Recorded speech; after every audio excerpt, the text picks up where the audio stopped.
Today's class is going to be a topic that I haven't done in the past. So this could go great and it could go terribly.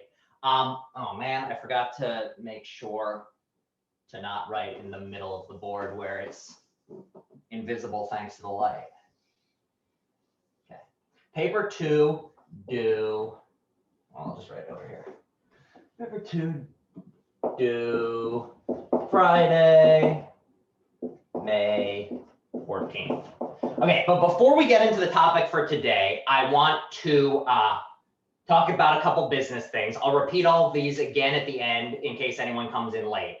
But the general thing to know, this is our second to last class of the semester, and the last one in which we'll really be doing any sort of new material. Next week's class is literally just going to be, I meet with you all, ask anyone if they have any questions that remain from at any point during the semester. And then if anyone has any last minute paper questions that you want to deal with the night before the paper, or if you want to let me know that you will be reaching out to me to ask for an extension, any of that sort of businessy stuff. But the last class is basically just going to be, we meet for a few minutes, we talk about anything you all want to talk to me about, and then I send you on your way to say, finish up your paper before the end of the evening. So the paper is due next Friday, May 14th, end of day. So that means 11:59 p.m. Now, like with paper 1, I'm willing to give extensions because of all the logistics around COVID and all that stuff. Now, one thing I will say is because of the timing and having to get grades in, I will not be able to offer any sort of full-length feedback like on the first page to any paper that is turned in late. So if you turn me in a paper on like the 17th, I'm not going to be able to give you in-depth feedback on it. You'll just get the paper. Well, actually, you won't even get it back. If you email me, I'll be able to give you your grade and it'll just go straight into the grade book. But if you want like in-depth feedback of like this thesis was good for your next paper, if you ever take a philosophy class again, try to do this. I'll need the paper by the end of the day on the 14th. If you do want feedback though, you have to let me know because I don't like writing feedback for people who don't care about it. So if you want feedback, you have to write on the paper, I would like feedback, and you need to get it to me by the end of the 14th. Otherwise, you'll just get a grade at the end of the semester. If you want to send me a draft that I read over and give you full feedback on, I need it by the 8 a.m. on Monday, this upcoming Monday. Those of you who sent me a draft already and I haven't sent it back to you, I'm getting to them this afternoon. So expect to see something back from me this afternoon. Any businessy questions at this point? Again, we only have 2 more classes and next class isn't really a class. Any questions, comments, concerns at this point? Hi, Professor. Are you going to post our grades on Blackboard before we see it on CUNY first?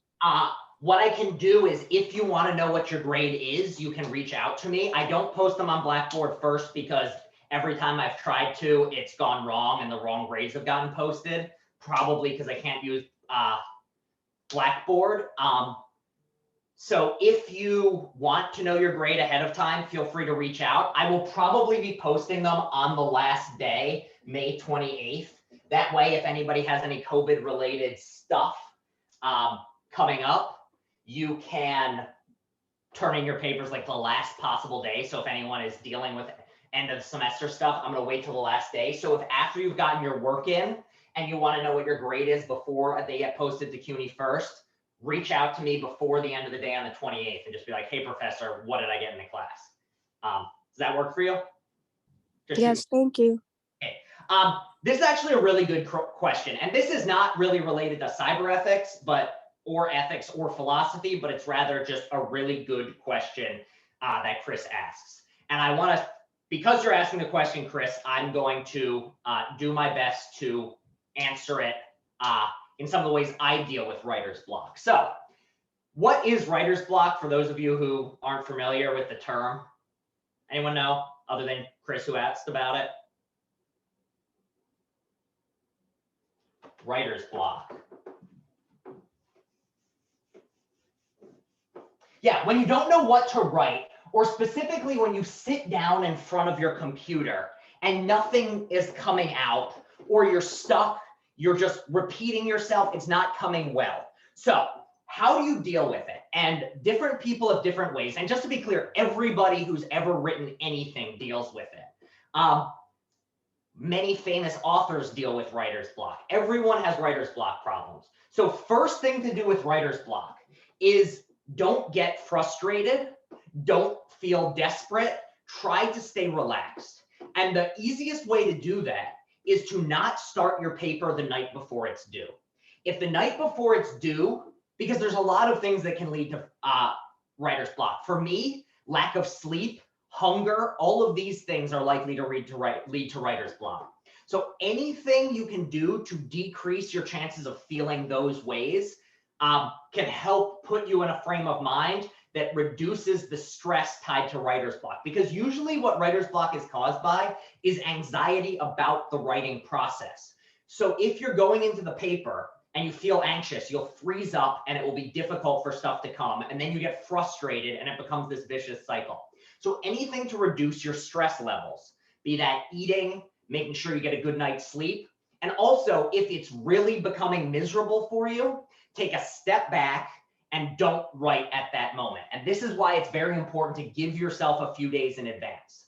Now, some other tips I have. So one is just like put yourself in a position to succeed.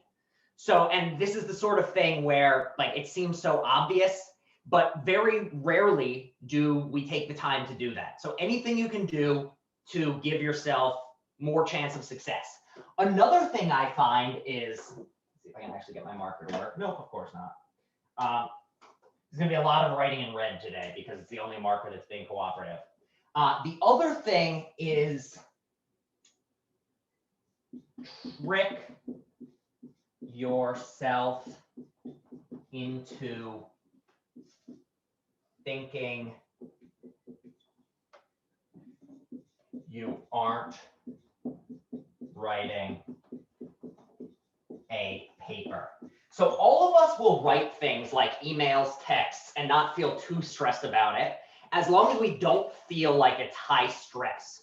So one of the things you can do, because we so often tend to get overstressed when writing, and a thing I've found is I find ways to trick myself into thinking I'm not writing a paper.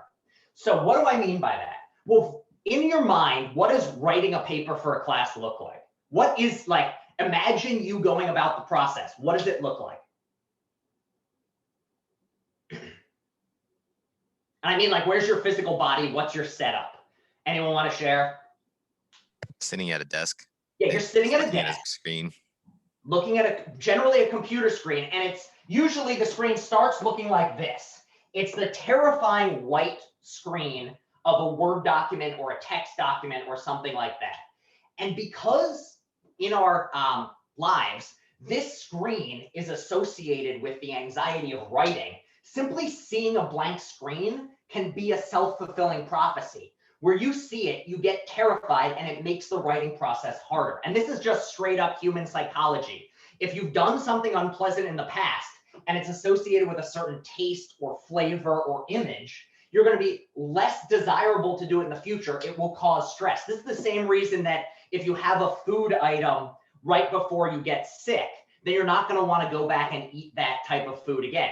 I couldn't eat baby carrots for years because when I was 6, I ate a baby carrot, then I got a stomach bug, and just the thought of baby carrots made me feel ill. So in the same way, for many of us, seeing a blank computer screen or sitting at a desk can feel scary when you just have this blank document. So what I often do is find other places or other ways to begin my paper. So very often I'll sit down outside with like a physical pen and paper and just start jotting notes. Because my mind associates looking at a screen with terrifying paper writing. It hasn't yet figured out that writing notes is the same process. So I'm able to get around some of that. Another thing I'll often do is I will write on my phone. Like I will open a Google Doc on my phone and just wander around and writing. I usually try to do it in a park so I don't get hit by a car, or even just like sit in bed and just jot some things down. Anything to trick yourself into lowering that anxiety. And it's different for different people. Maybe you don't get anxious and writer's block is just more a matter of the trying to feel, get yourself in the right headspace to do it. but really anything to lower the stress and make writing a paper feel less like a chore and more like maybe this is something that I might not find miserable. So another thing is if you find yourself needing an extension on the paper, don't feel anxious or guilty or anything about it. If you're having trouble, don't get down on yourself. These are the main ways to get around writer's block. Just trust your gut, go with what you want, don't save it till the last night, make sure you're as well slept as you can be, as well fed as you can be, and plan ahead so that when you sit down in front of that blank computer screen, it's not completely blank. Or at the very least, if it is completely blank, you've got something else you can look at to fill in that blank space. Does that make sense to people about how you, literally, the main thing of writing is to trick yourself into thinking that you're not writing. At least that's what I've always found for me and how I've always dealt with writer's block. Any other questions on this? Professor, one more thing. Also, maybe you have talked about this. What about finals? What do we do for finals? Your finals is this paper. There is no in-class final. There's no test. There's no anything. It's just this paper. So don't worry about having to meet and take it. I tried to do that and it just turned into a complete disaster with the setup. So don't worry about taking a final. Thank you. Yep. Any other questions? It can be logistics questions of when papers are due, when you need stuff, or any questions you have about the writing process or my writing process or anything like that. All right. If we have no questions, then we are going to move on to our topic for today. And as I said, it's going to be a little different from other times because this is not something it's not really going to be directly focused on what's in the textbook. And it's also not going to be something that I've taught in the past. I wanted to try something new. And so we're going to see how this goes. And for this to work, I'm going to need a little engagement from you all because the way it's going to work today is we're going to be asking one of these questions. It's going to be more on a philosophical approach. So we're going to look at a general philosophical question, ask it, and then see the ways in which technology forces us to come to terms with even some of the most basic ideas we have of what the world is like. And oftentimes this is going to mean that I'll be asking you all for your own views on something. And a lot of these questions don't have right answers. And then I'm going to play devil's advocate where I'm going to argue against you, not because I think you're wrong, but just to show how complicated these issues are. So the topic we're going to be looking at today is this. Nope, that marker's dead. There we go.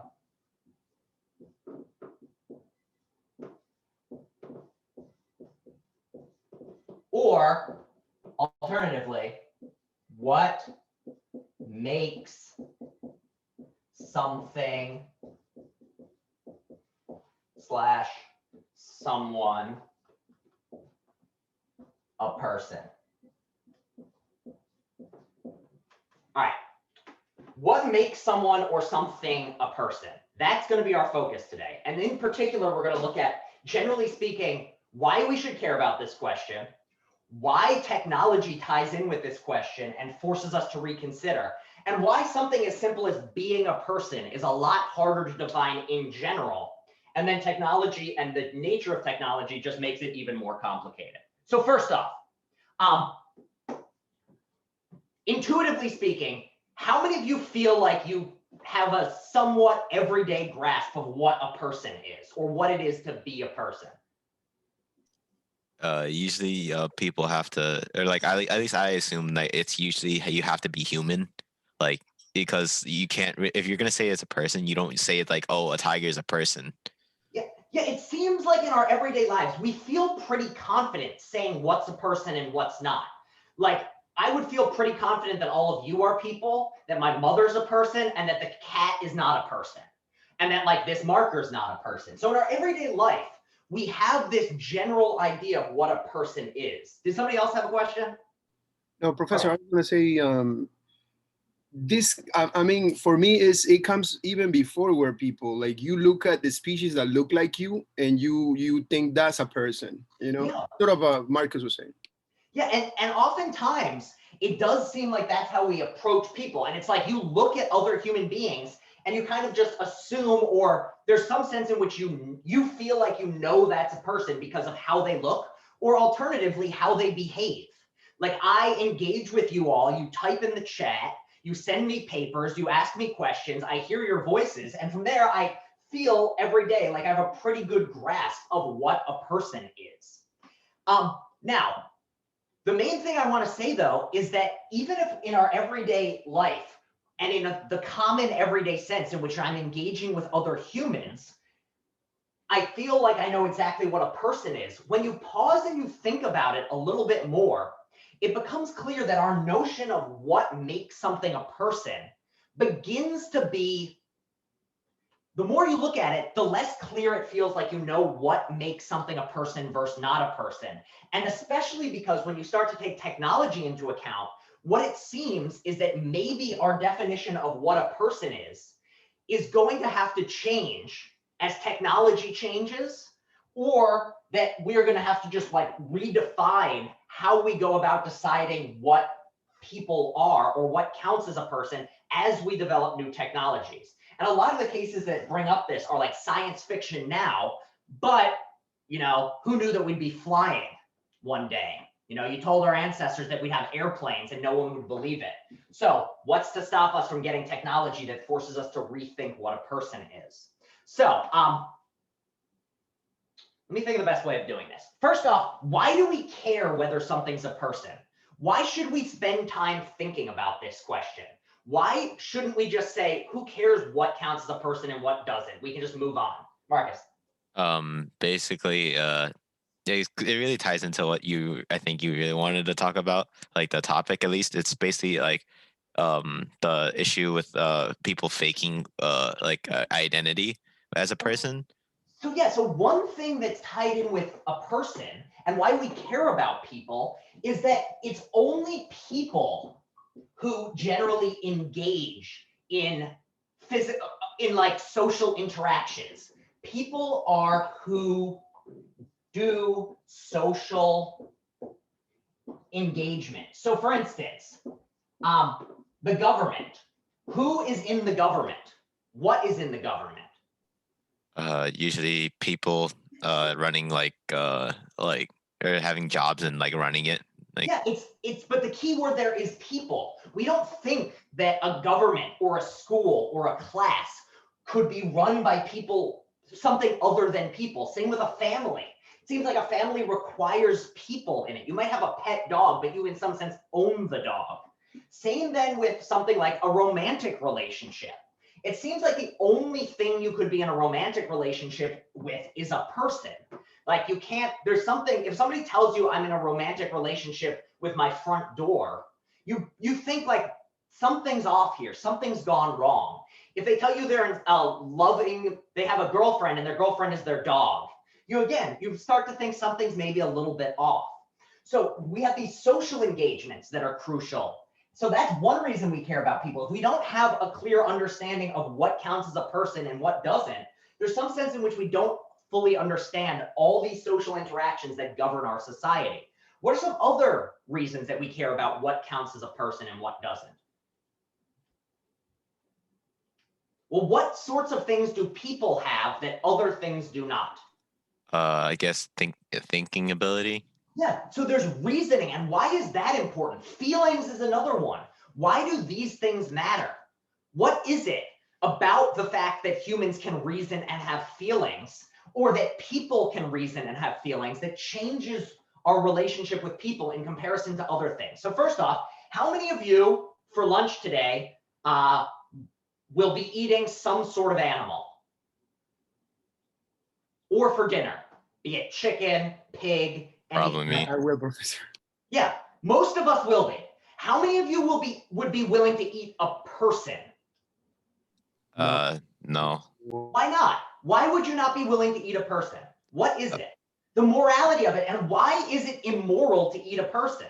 What is it about a person? Cannibalism? So yeah, I mean, part of it is cannibalism, but why do we not like cannibalism? What is it to look at? Is it just that like we don't do it? It's the fact like that it's defiling somebody else's body. Yeah, so it's this notion of defiling. So there's this notion in which it's not just eating our own kind, because I mean, like, if you were to find out that it is illegal, that is a true statement, that it is illegal. But generally speaking, things are illegal because we think they're wrong. They're not wrong because they're illegal. So for instance, like, why is it the case that murder was made illegal? It's not like we started from the beginning of time with laws that said that's illegal.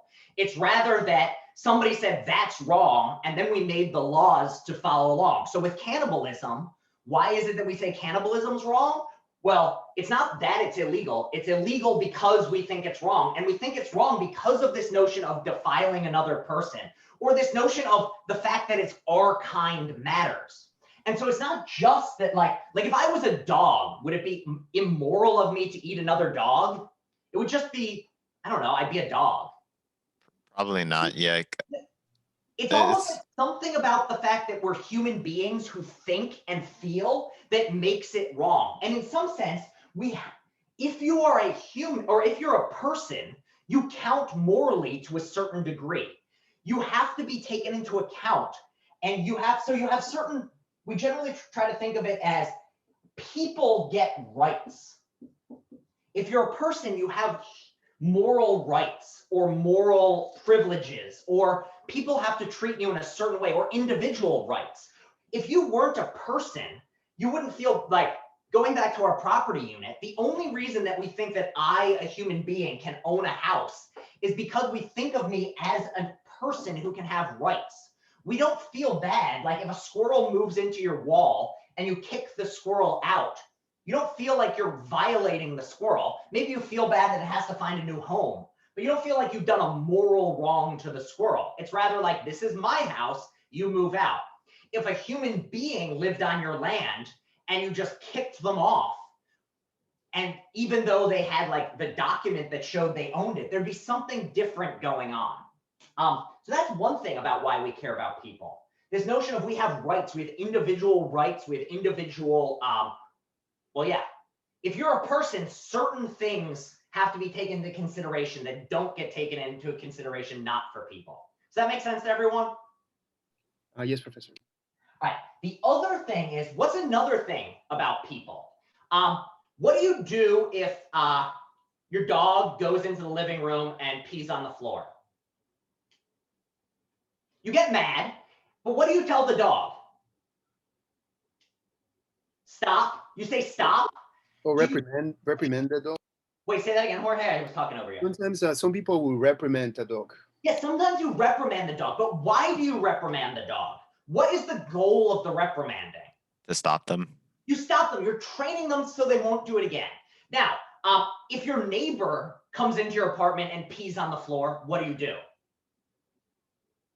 Yeah, to clean up and kick them out.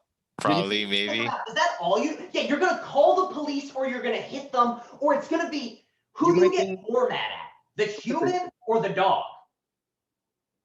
The human. Yeah, the human. You get more mad at the human. Why do you get more mad at the human? What is it about the human? They should know better. Or another way of putting it is, they are in some sense responsible for it in a way a dog isn't. A dog we don't think of as intelligent enough to fully understand. It's just like same with babies. We don't get, a baby pees on the floor. You're like, that's unfortunate. I prefer you didn't do that. But you don't judge the baby as somehow bad or morally reprehensible. On the flip side, if a human does it, an adult grown human, we have a different feeling, because we also have this notion that human beings, or more specifically people, have certain moral responsibilities. Professor. Yes. I was going to say also, it feels like we have like moral rules also, that they're not written, but because we have spent like millennia with each other, we learn what is right and what is wrong just by sharing spaces, right? Sharing spaces and dealing with each other. Yeah, we are able as adult human beings to know what's right and wrong. We've spent that time together, and because we've, as a generation, have spent that time together, developed these moral principles, we're also able to grasp that something's right or wrong. We're able to understand why Like, you know, a kid steals a toy from another kid. The child doesn't really understand why what it's doing is causing suffering. But if an adult steals from another adult, it understands why that's a problem. So there's this element of people matter, because with people, we have this idea that they are intelligent beings that have feelings, and because of this, they have rights, they have moral responsibilities. You can, like, think about something like jail. Why do we send people to jail? Part of it is to rehabilitate them, but part of it is to, in some sense, punish them for doing something bad. The notion of punishing doesn't really apply to like, you can punish a child in the sense of you want them to stop, or you want them to learn to change their behaviors. But it's not like the child who pees on the floor, you tell them to stop because they deserve punishment. They don't really understand that what they did was wrong. The adult does. There's a sense in which a person who's capable of thought and this level of intelligence is something that has rights and responsibilities, and it fully changes how we interact with them. So why do we care about what counts as a person and what doesn't? Well, we care because so much of our society is treats people differently than it treats non-people. It treats things we give them different rights. We hold them to different levels of conduct. We treat them as capable of filling roles in our society that a non-person could not. So does all of this make sense to everyone? Just like why we care about people. It's just basically thinking about something that we take for granted every day. All right. So if that's why we care about people, now let's ask a pretty straightforward question. And this is the one I started with. What makes something a person? And what I want to do here is just ask all of you what you think makes someone a person, and just point out that every time we think we have a right answer, things get more complicated. Marcus, were you going to say something? I see your mic's unmuted. Yeah, it's basically like and now that like that even though I said like, oh, it's like you usually think a person is like somebody like that's human. At the same time, like how we see in like sci-fi movies and these other like things like or it becomes sentient.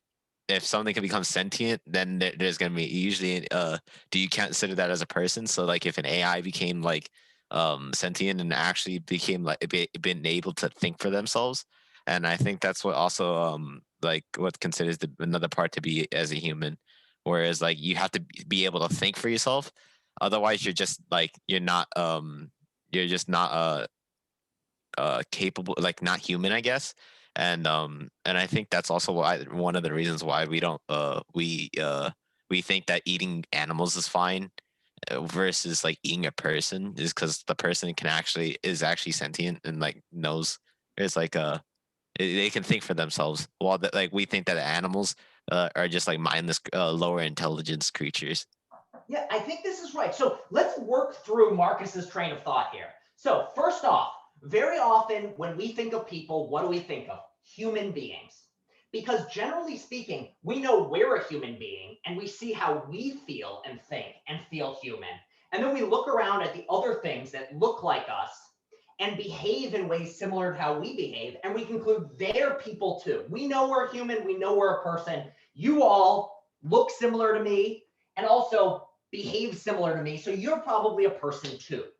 But is it right? To be a person, do you really have to be human?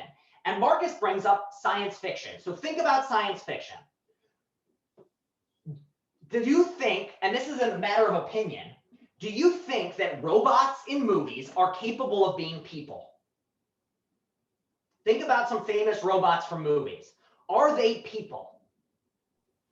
I tend to think no, but at the same time, like my mind thinks is like it's kind of yes, because the thing with Terminator was that they created an AI, but then it gained sentient, and like it literally like, oh, it perceived everything to be like, oh, humans are like just like weaker and like lower, so they technically did become a person, I guess, because they had their personality of like, oh, like humans are bad and just like slaughter everything.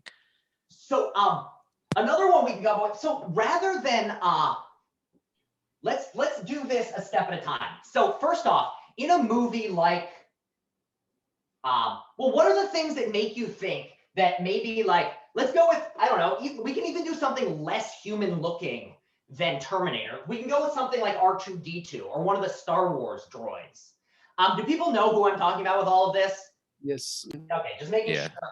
Like, anyone not familiar with who R2-D2 is? He's that little trash can shaped guy who beeps and boops in Star Wars. I could show you some, like a YouTube clip, but if everyone knows who R2 is, I'm not gonna. Yes, Professor. Okay. So what is it? R2-D2 is clearly not a human. He is obviously not a human. But is he a person? He had a personality of a person, Professor. Yeah. Yeah, so for those of you who've seen the movie, he does things like be a smartass. He like literally beeps and boops in ways that cause other characters to respond to him. He seems to be acting in a way that, even though he's not a human, he's behaving in ways that feel very human. Also, when he gets shot, he does things like scream. When he gets ignored, he does things like whine. All of these are things that seem very human-like. Also, he's capable of very complicated reasoning and processing. He's able to help out all the humans in the Star Wars universe because he's able of this complex reasoning. So what is the significance of this? Well, it seems like as soon as you start bringing in the intelligent robots, it starts to seem like maybe human being is not as necessary a characteristic for being a person. And then this goes up to Howard, Jorge, and then I'm gonna go to Howard. I was thinking maybe it's similar to this, but you know, when those characters that they are so popular, people start thinking they're real. Like Cervantes Don Quixote. Mhm. Don Quixote is like a legendary character, but people all of a sudden they start to think that this is a real person that existed, but it never existed. Yeah, and King Arthur is probably another case in English literature. Every literature has this type of thing. And I think what these show is that very often, there's two questions here, and this is why it's so tough. On the one hand, we have a habit of saying that we have this habit where we start with something as a human being, and we think being human is enough to be a person. But what we see is sometimes there are things like robots that we start to think of as people, even though we know in their fictional universe they're not human. And so maybe you might think, well, this shows that robots are people. But on the flip side, what Jorge just said is sometimes we start thinking things are people incorrectly, and then we find out that no, we were wrong. So things like Don Quixote, things like King Arthur, we start to think like that was a person, but it turns out we're being over-correcting. So there's this worry here of, on the one hand, we have this tendency to start thinking, well, these robots might not look like people. Sometimes they do. So in like the movie Ex Machina, it looks like a person and acts like a person and seems to be engaging in an emotional way like a person, but it's a robot, which makes us think like, well, maybe robots can be people. But then we don't want to get too far ahead of ourselves, because then we have fictional characters who people mistakenly think are people. Let's talk about another one for thinking like, is human necessary? RoboCop. What is RoboCop? That is an older one. Anyone know? It's half human, half machine. Yeah, half human, half machine. So here's another question, is how much human do you need to have to count as human? So if you're half machine, could you be a person? Like, if it seems like, imagine that technology gets better.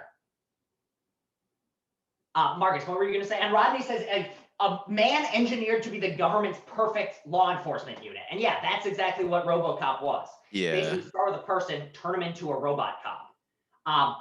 Cyborg is a better example of half human. Yes, that is a better example. But basically anyone who started human and then gets robot parts attached in either instead of their original parts or in addition.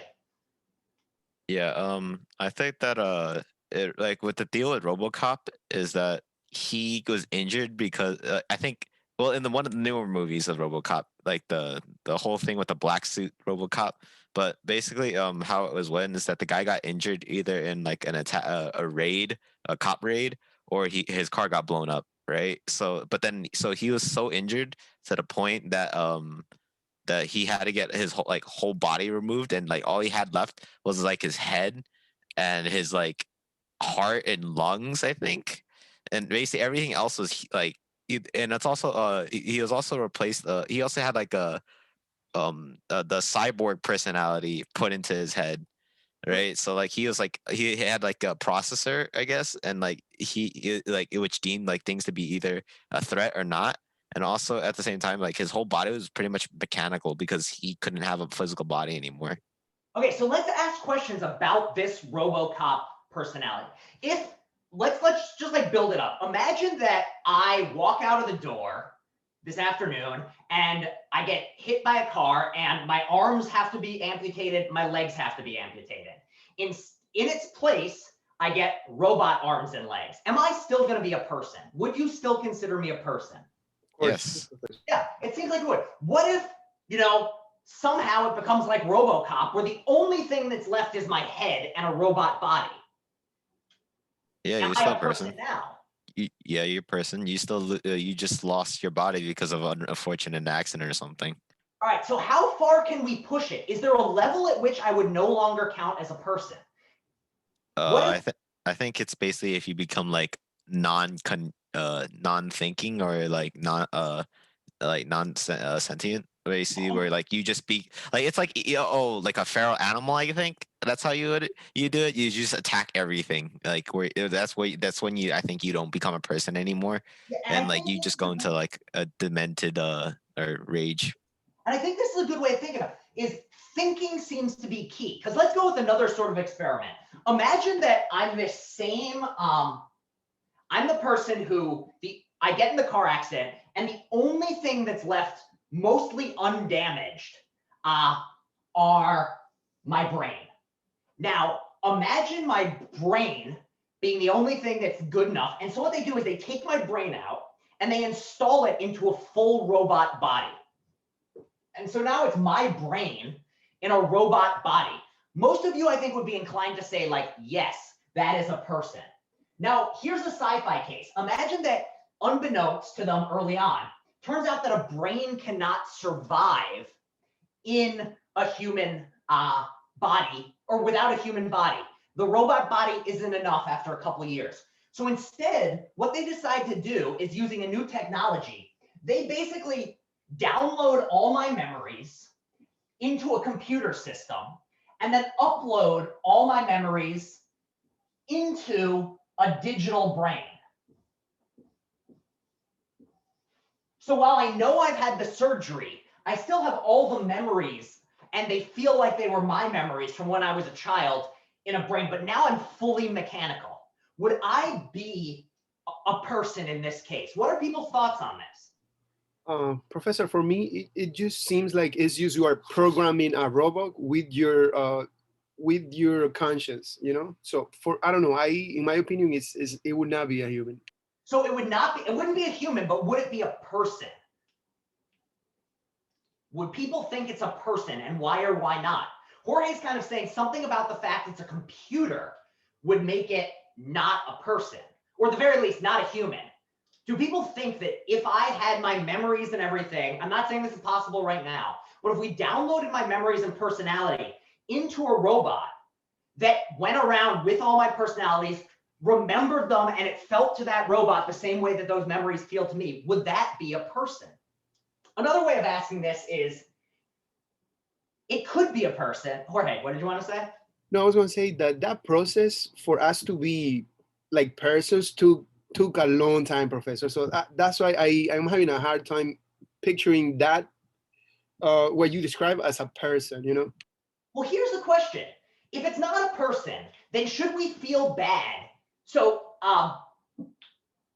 imagine that me as this robot thing decides, or not me, whatever you want to call this thing, goes out on the street one day, is driving a car, and hits an old lady and breaks her leg.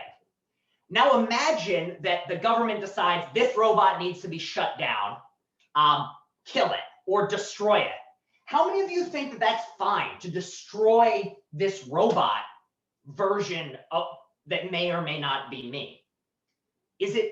does this robot thing deserve a fair trial, or is it fine to just like eradicate it?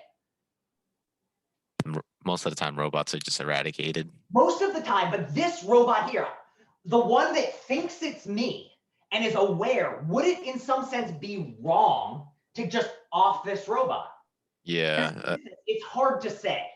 Marcus. Yeah, I would say the same as Cynthia. It depends though, because it depends on the action of the robot. But at the same time, because if it influences you in a bad way, because it's impersonating you, right? So like then if it does something to harm you, right? Like if if it thinks it's you, and then if it does like malicious acts, I guess it's okay to like kill the robot, because otherwise it will just cause mass harm. And here's, I think, another thing, though, which is part of the issue here, which is really in the background. So Howard says it depends. If it's a family member, probably will not say yes. So yeah, here's the thing. What if you were to put this robot person thing, maybe it's me, maybe it's not, into my family setting? It just, it behaves in the exact same way that the physical me used to. It looks as similar as you can make a robot look. And it seems like part of the issue here is like, what if the family starts behaving as if it was me? And if you ask the family members, they'd be like, yeah, this individual is behaving in the exact same way. This robot version is behaving in the exact same way as the meat version did. It's just, it's made out of robotic parts now. It seems like this is something else. If everyone around you is kind of behaving with you and can't help but think that you're the same person, then that seems to sway our views in some way. Marcus. Wait, sorry. Can you clarify this for me? So is the robot version of you, is it like you with your brain, or is it just like like a robot body with your like human mind, or is it actually an AI that was created and then like it was programmed to do whatever like you performed? It was originally, it's basically take my brain and imagine that you could extract or download the memories, which, I mean, in theory should somehow be possible, since somehow in our brain there's storage. And if all that's in a human brain is just a bunch of neurons, it should in theory be possible to replace each and every neuron and each and every bit of the electrical connection with mechanical versions of it. At least in theory, it should be possible. We're not there. Oh, okay. So basically, it's basically taking your memories and then putting it into a robot type, and then also, but at the same, it's not your human brain exactly. Not my human brain. We can say that it was my human brain. We can imagine that originally my human brain was in this body, and then we took the brain out and replaced it with a metal copy of it. Okay. I don't know. My opinion on that. Yes, but sorry for cutting it over you a lot. No, you're quite all right. So my opinion on that is that even though it's not really you, like for me, it's like it wouldn't be the same, I guess, because it's not really you. It's just like a mechanical version. There's always going to be like that emptiness, I guess, and also that feeling. For me, at least, that feeling, even though you might act the same or whatever, but you can't help but think that like you're gone technically, because it's not your original brain, and it's just like a brain that was created that wasn't created, or that wasn't or like naturally created, I guess. And like it would never, I guess, never replace you, because because it's not technically you anymore. It's a copy of you, I guess. That's how that's based. I can explain it. And it's like it can't replace the original. I think that's basically what sums up my thinking. Well, here, let me play devil's advocate here. How many people describe what you looked like when you were born? Describe yourself. Just a baby, and then like. You were just a baby. How big were you? Very small. Yeah, you were pretty small. And now, how big are you? Much bigger than you were as a baby. Yeah. For all the women in the world, or anyone who will give birth, however you identify, be glad that the babies that come out are not fully grown adult size. That would be excruciatingly painful, and our species would die out. We start very small. So here's the thing. We want to say that you're not the same person if you replace your physical human meaty body with a robot body. But why on earth then are we perfectly fine? In some ways, that robot body is a lot more similar to your adult meat body than your child meat body is to your adult meat body. So why is it that we're happy to say, like if I show you a picture of me as a baby, I'm happy to say this is me as a baby, but you all would be happy to say this is me as a baby, but you're not happy to say that robot person who actually looks much more like you now, and also is in some ways more similar to you physically speaking than the tiny baby, because all of our, basically every cell we have over the course of our life dies and is replaced by another cell. The brain you have as a child is very, very different because your brain is constantly changing. So even from one day to the next, your brain is not the exact same cells in the exact same shape. So why are we happy to say the baby is the same me, but you're less inclined to say this metal me that thinks it's me, has all the same memories as me, isn't me? I think it's because like the baby is more like what's it called? Like it goes through a natural process, I guess. Like it's like, oh, you were born out of like the a Curiana, if I'm pronouncing that right. Yeah, it says there has to be a development, I guess, and not just be like, oh, you created this, like like you were literally created by a human, like, and you're just like created through a program and like a machine, and versus like the baby where it has to like grow up. But to play devil's advocate here, is there really that much difference between making a baby versus the robot? Does it really matter that that the robot didn't go through the development cycle of a child? Is it really that what it is to be a human or to be a person is you have to go through this development?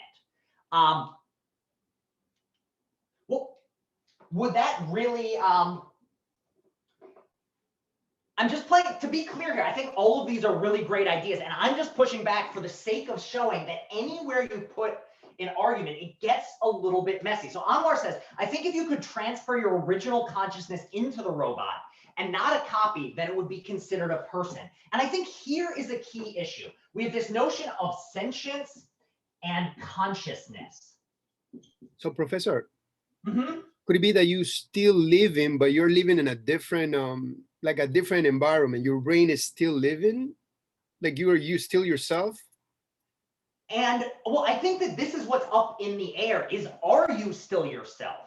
And I think that even right here, so what Anwar just said is, if it's the original consciousness and not a copy of your consciousness. Well, first off, how would you differentiate between the same consciousness and an exact copy of your consciousness? How could you differentiate between the two? And I think this is really the ultimate, one of the big questions here is, how would I know if my consciousness was the same versus just a perfect copy of it that thinks, because the conscious copy isn't going to know that it's a copy. It's going to think it's the exact same thing because by its very nature, it's a copy that has all the memories. Marcus. Well, I think that like what I was saying before, with like the whole thing, it's like when I asked you if it was like, oh, your original like mind or brain, it was like, I think I was also implying, I think I meant to imply, which I didn't say explicitly, where it's like, oh, you have to have that consciousness, right? But if it's a copy of your consciousness, so if you make a copy, right, it'll take whatever at that point and save it and say like you have the same memories. But if you give those two people the same like task, like, oh, should you say the trolley problem, for example, like which one, like depending on like if the copy may choose a different answer than the original, because the original can change, but then at the same time the original could stay the same while the copy changes, is because your original consciousness can't it was like, oh, even though the copy has like your memories, it does not have the development and perspective of you exactly, Well, because I think the it perspective depends might on be when different. I think it would depend on when you ask, because if I were to make a perfect copy of you and then the next instant just like clone you, copy you, put you next to each other and ask you both the trolley problem, either you're going to give the exact same answer, or there's something in the immediate environment that's different between the two, because it's unclear. Like, I don't see how the two people would give different answers unless something in their circumstances has changed, because all the same background of your life would be the same, or at least, and just to like hammer this home, Howard says, depends on if you told the person it's a copy or whether they don't know it's a copy. Well, here's the thing. How many of you went to sleep last night? I did. Anybody? Is there anyone who didn't sleep? If so, leave right now and go take a nap. I did it a couple days ago, but how many of you slept last night? All right, so what happened? Let's say you went to sleep at, I don't know, let's pretend you didn't get much sleep because it's finals time. You went to bed at 3 a.m. and woke up at 5 a.m. How many of you know what happened between the hours of 3 a.m. and 5 a.m.? nobody really knows because you're usually asleep. Yeah, so you are all telling me that this consciousness that you now have right now is somehow the same as the one yesterday. But how do you like prove it to me? How do we're saying we need continuity of consciousness to count as the same thing. You can't be a copy of the consciousness. And yet every night you put a break in your consciousness. Every night that you go to sleep, you, in theory, you aren't the same consciousness. There's this big break here. Jorge. I was thinking instead of a break, Professor, like there are levels of consciousness, you know, like there's a different level when you are sleeping.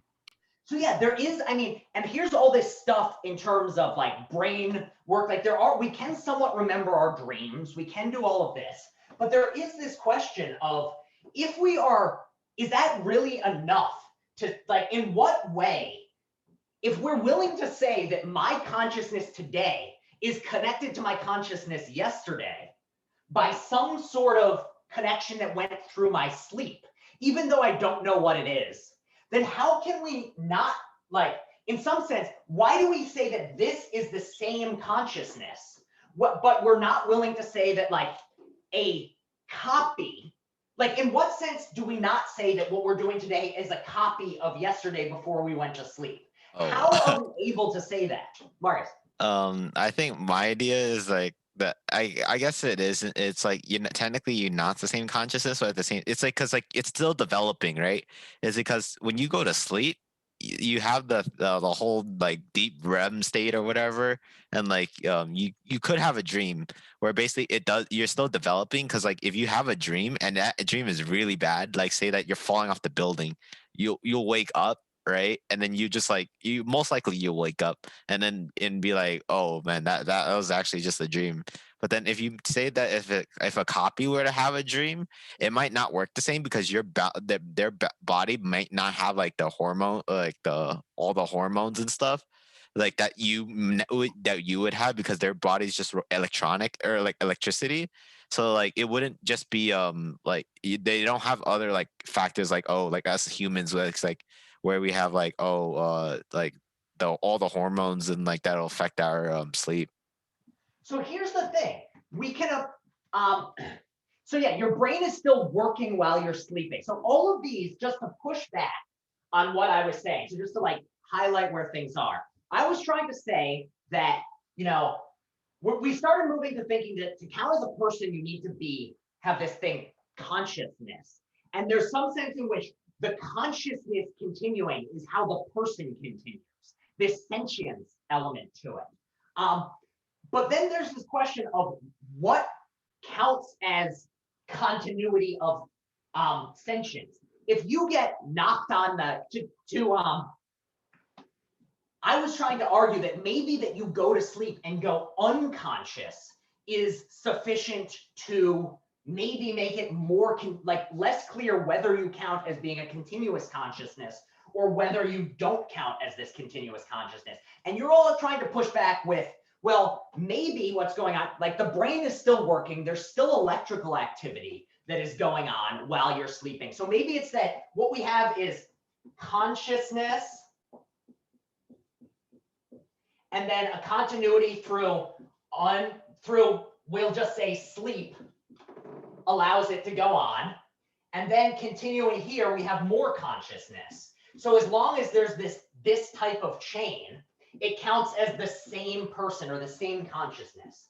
But so I'm happy to say that this is a viable strategy, but just to push back, why is it then that if you were to copy a consciousness into another robot body, it's not going to count as the same thing. It's going to count rather as a copy of it. Another thing, imagine instead of copying you into a robot body, what if we copied you and put you into like, I mean, they're making meat in a lab now that you can eat.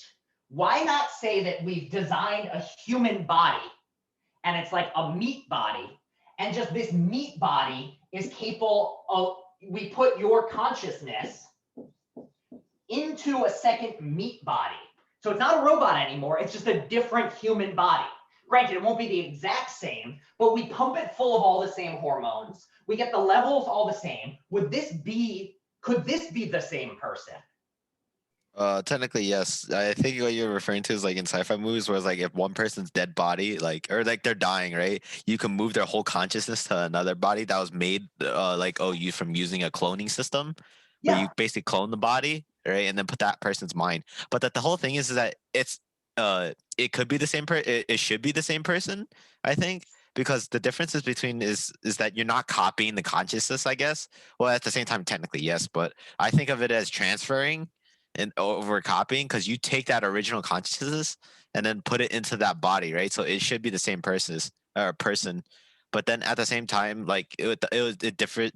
I think that's why it differs. Where like you're not putting it into like not taking a copy of it or whatever, and then putting it into a mechanical body. You're just taking the original consciousness and moving it to another body. Well, why would it count as moving the original consciousness as opposed to a copy of the consciousness? What is it that makes it the case? Because I don't think, just to play devil's advocate, I don't think it's clear whether you get to say it's the same thing or a copy.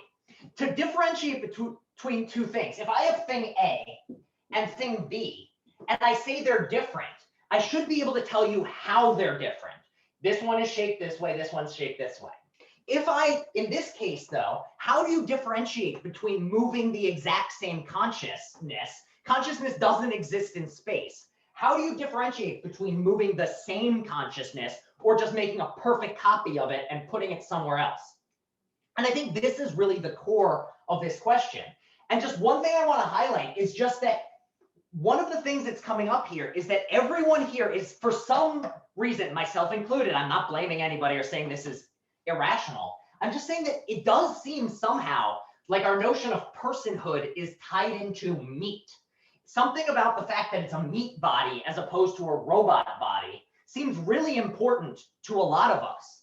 But is that really, like, just because, like, if I were to transfer your awareness and you'd still, like, into a machine, and this machine felt things like pain, and this machine had hopes, had dreams, had desires, would we really want to treat it differently just because it's not made out of meat? What's so special about meat, other than the fact that it tastes delicious? Is the fact that we couldn't eat this robot person all that significant in deciding whether it's a person or not? Because I think the key is to try to question, is that really the appropriate way of going about this? And I don't think there's a clear answer. Marcus. Yeah, it does bring a really big Pandora's box type question, where basically it's we're like a paradox where basically I think that the reason that we focus, or at least I focus on like, if it's a meat body versus electrical, is that it resembles more of our body because it was created like with our as a human, I guess. And like instead of like an electronical robot body where like you have different parts to it, I guess, because like with a robot you have to have like a CPU, memory, and like all this other like things, but that we don't have, right? But then the meat body would have. Is it really right to say we don't have CPU and memory? I mean, granted, it's made out of meat, but what is short-term memory except the human version of RAM? what is long-term memory except a hard drive that's made out of meat? Yeah, I guess it isn't really right for that. That's like you might be right on that. Where I think I think of it's different is because we man-made created CPUs, right? But it's like made out of silicon and like this other like stuff, and we programmed it with the zeros and ones, right? But I don't even know how our brain works, to be honest, because I know it's Nobody electrical does. impulses, Fair. but like I don't know how like what the human version of a CPU like exactly is, because it's technically our brain, but it's made up of different parts. I guess like that's how I can explain it. Like it's not exactly the same as a like a robot version of a brain, like this, which is technically a CPU. So like I think that's why I think that it's different. Like and I think that's why that I wouldn't consider the robot the same as like the same as the human, because the human body would have like the similar aspects to us because it's a meat made out of meat. So here's just again, to push back. The main thing I'm trying to make clear here is defining person is hard. And this is going to have implications given some of the other things we say about people. And what I want to do is eventually get to these cases of things like responsibility, internet interactions, and how we define people or being a person, or whether we need to reconsider whether certain relationships and types of things can happen outside of personhood. But just to push back here once more about like the meat question thing, when you actually pause and think about it, there is actually this worry of, I mean, I assume all of you are having conscious experience right now, and I assume all of you are assuming I am. But how do you know? How do you know that I'm actually experiencing these sorts of things? Like, yes, I look like you, and we kind of just assume that you think the way I think. But like, really, what's to stop it from being the case that in truth, I'm just a blank zombie? Like, I'm a zombie right now. I'm a zombie that doesn't feel, doesn't think, has no conscious experience, but looks to you like a real person, or looks to you like you.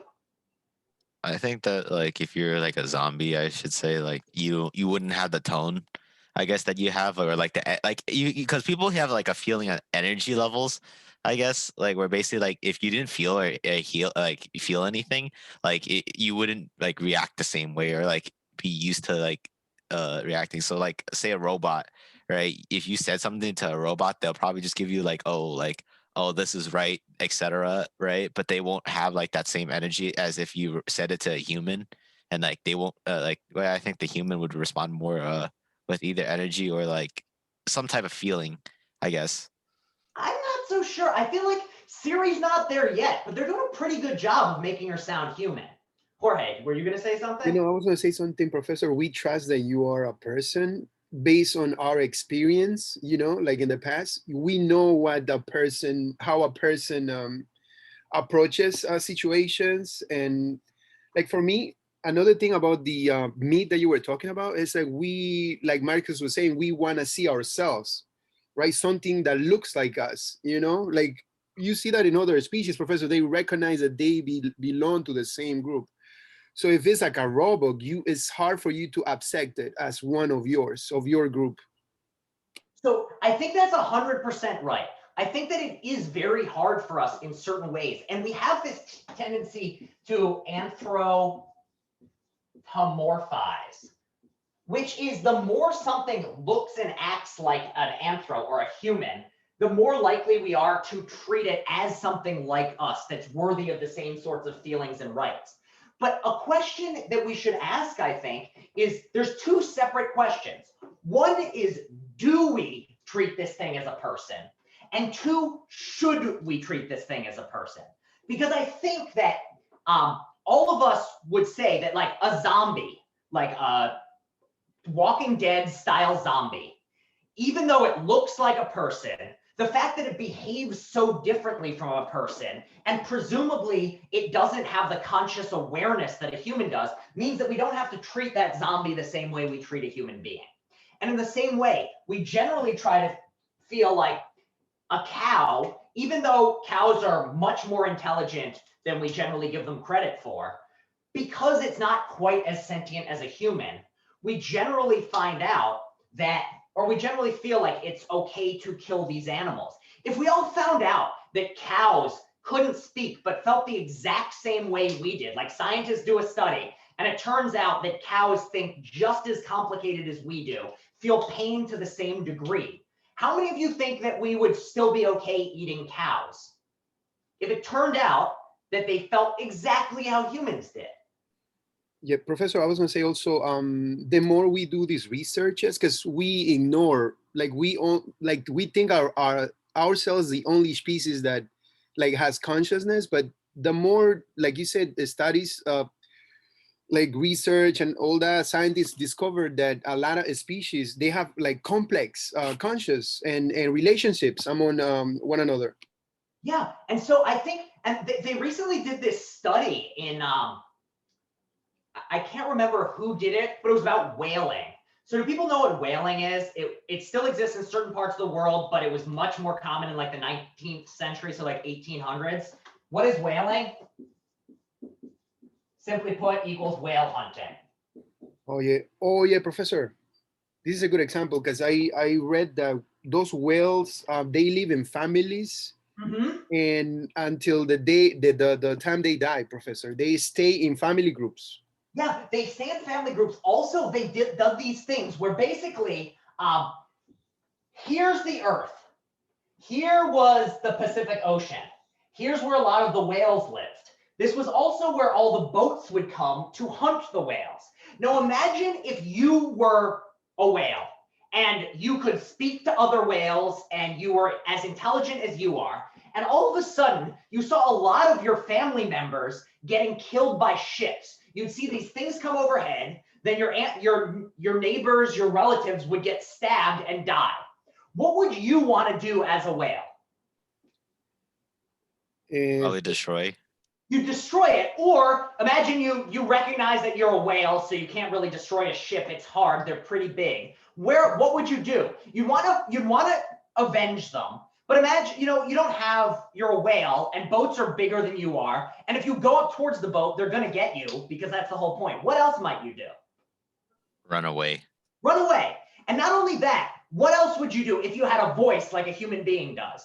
What would you do with your other whale friends? Tell them to run. Yeah, tell the other whales to run away and you'd run away. Well, they've done new studies suggesting this is exactly what started happening in the 1800s. Whales started going to places where there were fewer whaling ships. And not only did the whales go there if they personally had encountered whale ships, it seems like the whales were telling each other using whale song where to go and how to avoid other humans. These are the sorts of things that are like complex sorts of levels that human beings engage in. Elephants are incredibly intelligent species. They've actually found, so imagine you're walking down the street one day. You look in someone's garden and there's just human bones lying there. What would your feeling be? How would you start behaving? Probably scared because Scared? a lot of our like our beliefs now, which I think I believe, is that humans are technically the apex because we can think, and that's why we like most of the time, like when we die, or like we usually hunt all the other species, right? But like most of the time, there's nobody to hunt us, I guess. Yeah, and well, yeah. But in terms of this particular case, if you saw human bones on the ground, you would have an emotional reaction to it. Would you go over and stomp up and down on the bones and just like use them as drumsticks or anything like that? Probably not. No. What if you were to describe your feelings? What word would you probably use? How would you treat these things if you just found human bones? As tombs, I guess, like as like a burial place of like their bodies, and Yeah. like just leave And it how alone. do you behave in a burial place? What Very R respectful. word would you use? Respectful. Yeah, you behave with respect. You treat these things with respect. When elephants come across the bones of elephants they've never met before, not a family member, the entire group gets incredibly quiet, tiptoes over to the bones and picks them up, feels them incredibly quietly, shows like moves them around, passes them together, puts them all back, and then quietly moves on. What's that if not a respectful behavior? This is a case of an animal that's very unlike us, showing something as complex and deep as respect. Jorge. No, I was going to say, Professor, it feels almost like a ceremony, Professor. Exactly. We think of humans as the only ones that engage in these sorts of like ceremonies, but here's a creature that is behaving in what is almost a borderline like ritualistic, almost like a death ritual of the same sort that human beings engage in.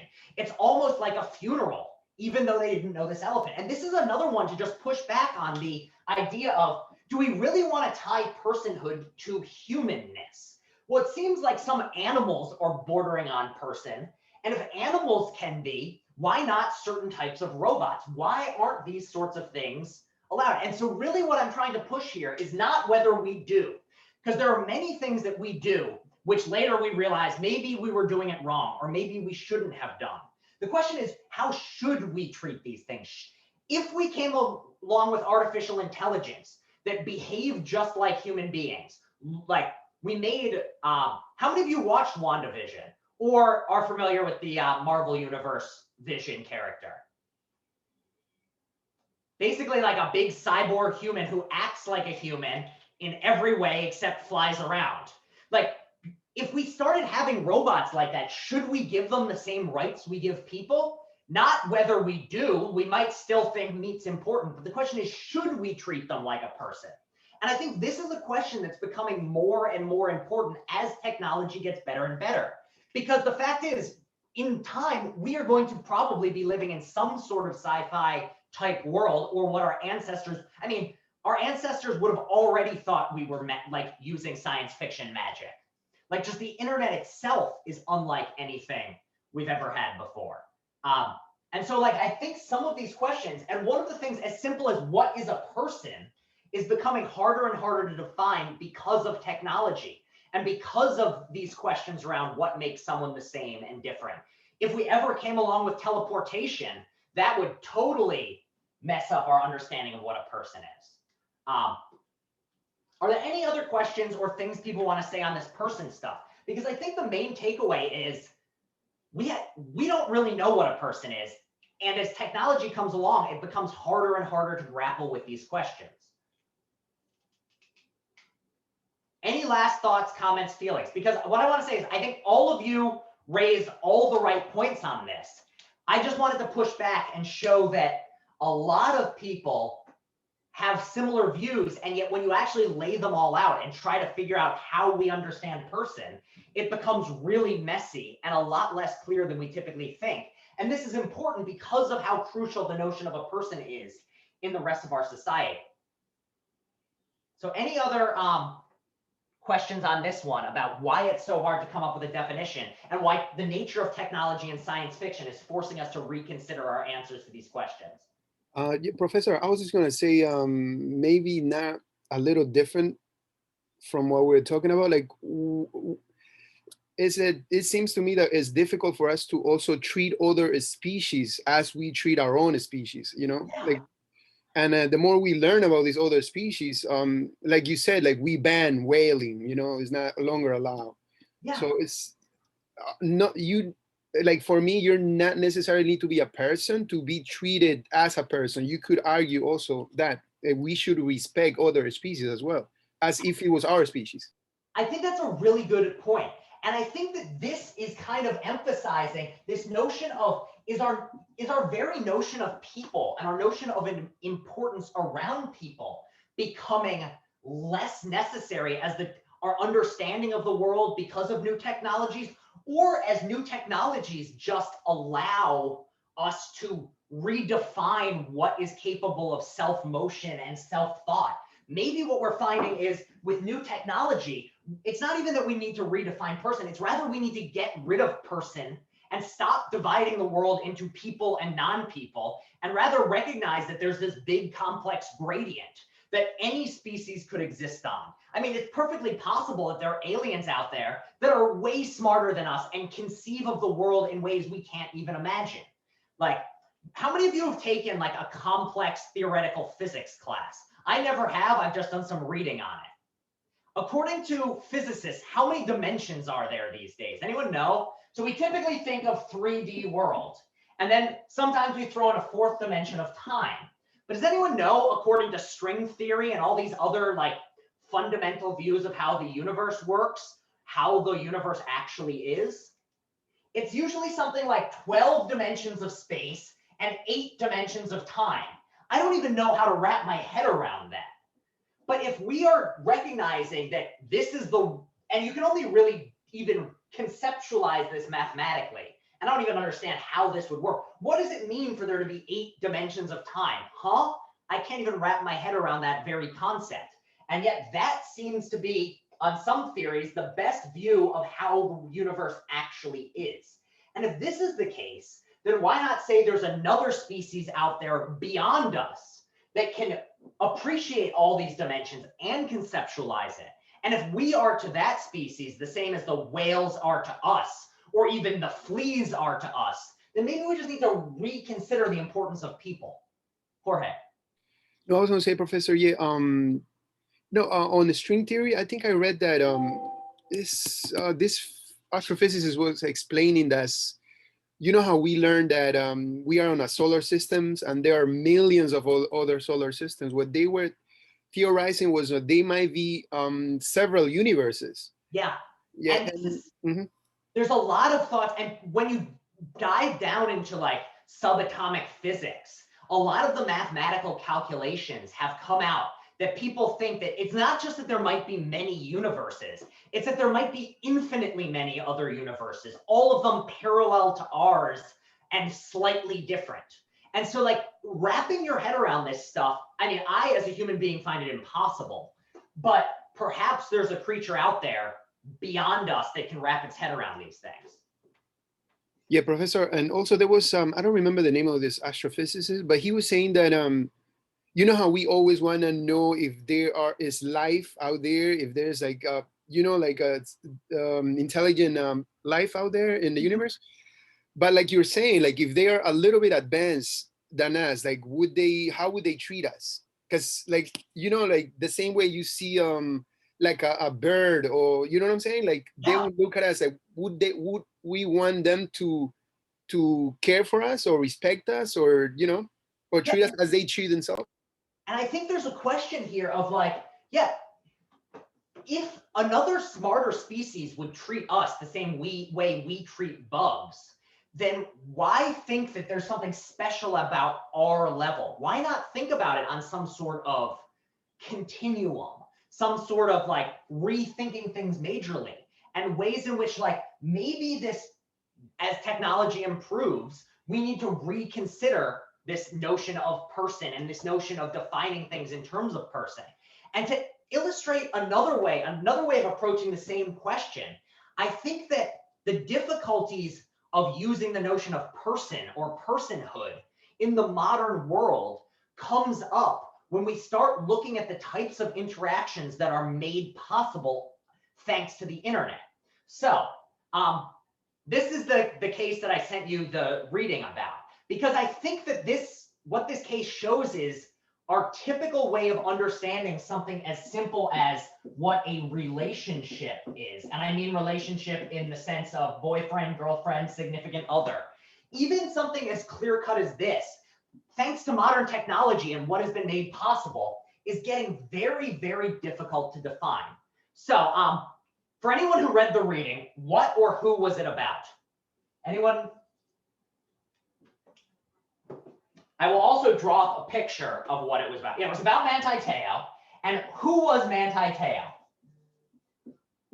Or is a football player. Still perfectly alive? Yeah, a football player. He's now in the NFL.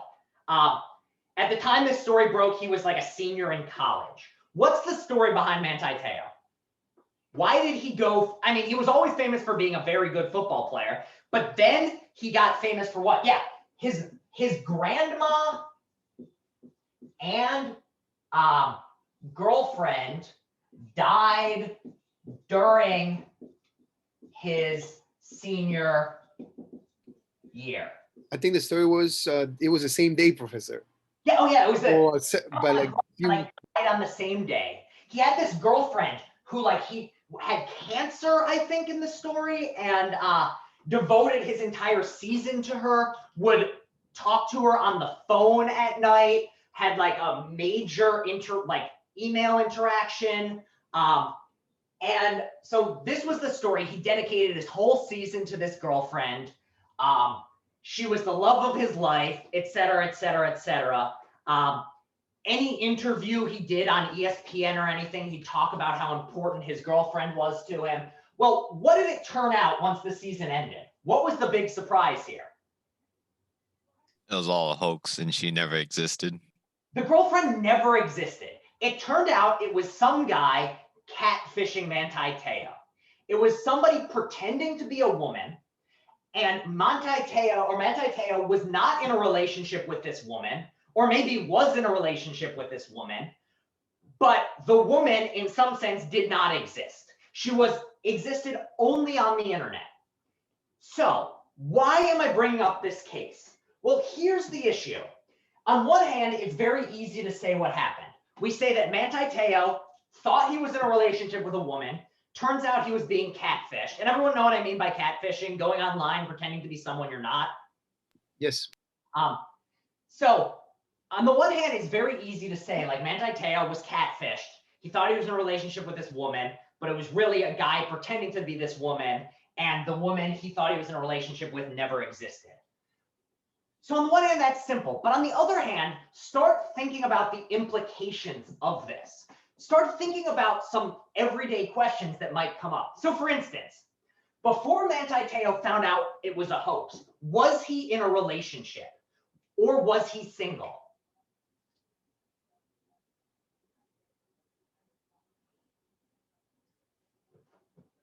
Was Manti Teo?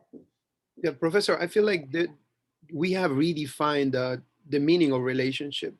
Before the internet, you basically needed to meet someone face to face before you could even argue that you had a relationship, let alone like a romantic relationship. No. So it seems like one thing is we're able to now enter relationships digitally.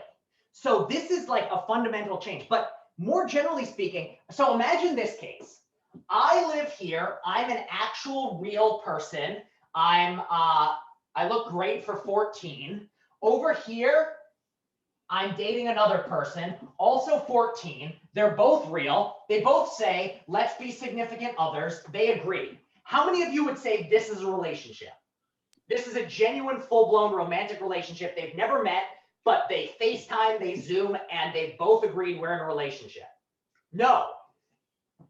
Karana says no. How many people share that feeling that you cannot be in a relationship with someone you've never met face to face? And how many people think you can be in a relationship here? I mean, Professor, there have been relationships like that where they meet the day they get married. I've seen. Yeah. So yeah, it seems like a lot of people make relationships online. And in some sense, it feels like, why would you not say that this is a relationship? Or say these two people are, say, 18 each. They're both 18 years old. They engage with each other. Online relationships, they are certainly different from what we're used to. But is it really appropriate to say that they're not real relationships? Because like, you can form online friendships. So why not say that it's an online relationship? If these two people both exist, they both say that once we finally are able to live in the same place, we will be romantic with each other. Also, neither of us will be romantic with anybody else before we get together. I can see the feel. It's certainly not the same sort of relationship we'd engage in, but it's unclear to me what the line would be that we'd be able to say that these people aren't in a relationship. If they both say they're in a relationship, and if they say it, they're not romantic with anyone else, and when they finally meet, they end up getting married and being romantic with each other. It's definitely not conventional, Professor, but it's like a rare definition. I can't say it's wrong or it's right. It's just that different type of relationship, the way it starts. Yeah, it seems like one thing is like the notion of a relationship is changing. And it seems like what is required to count as being in a relationship is changing. And I think that we have this feeling of like, no, this isn't a quote unquote real relationship. But on the other hand, it's almost like, what is the grounds for saying it's not a real relationship? The more you think about it, it seems like, well, what defines a relationship? Talking all the time and being honest, connected with someone, not being romantic with anyone else. Because you can also imagine, like, when you have two very old people who are in a nursing home together and like don't physically interact because they're too old. We don't want to say like suddenly their marriage has ceased to exist, or like you've got one person, like you can even imagine they're both blind and can't talk. It seems like in that case, in some sense, that's less of a relationship than this digital one. So it just seems like the notion of a relationship is changing in a way that, like, I agree, it's forcing us to rethink about what counts as a normal relationship these days. I mean, teenagers, I feel like you get in a room with a bunch of teenagers and none of them, like, and I mean young teenagers, like 12-year-old, 13-year-old, they don't speak. They're just texting to each other, even though they're all in the same room. So like, if that's normal interaction, then why does this not count as a relationship? To be clear, I'm not saying this necessarily, I'm 100% certain it does. It seems like the thing to say is now you're in a relationship, you can be in a digital relationship because it's got a lot of the signs of other relationships. Also, yeah, these days, so many people start dating using dating apps.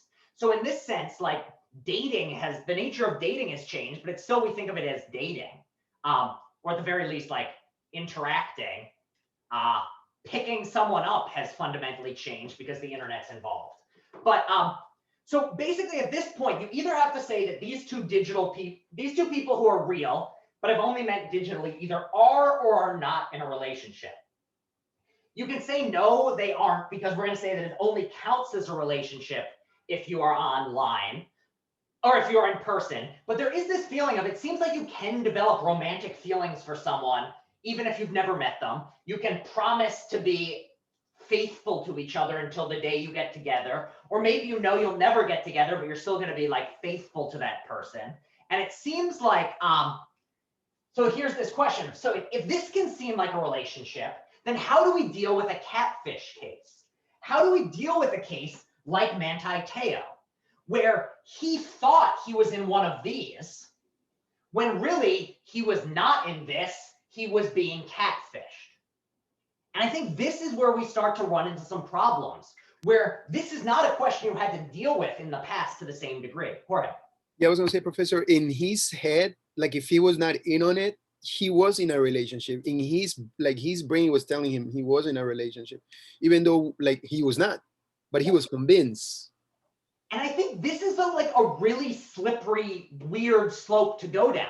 We have typically like if you walk up to someone and say, "You're my partner," are they your partner? Are they your significant other? Nope. No, it needs like a two-way street here. So it needs like consent from both sides. It's not, you can't walk up to someone and be like, "You're my boyfriend now," if they've never met you. They're not your boyfriend. That's not how it works.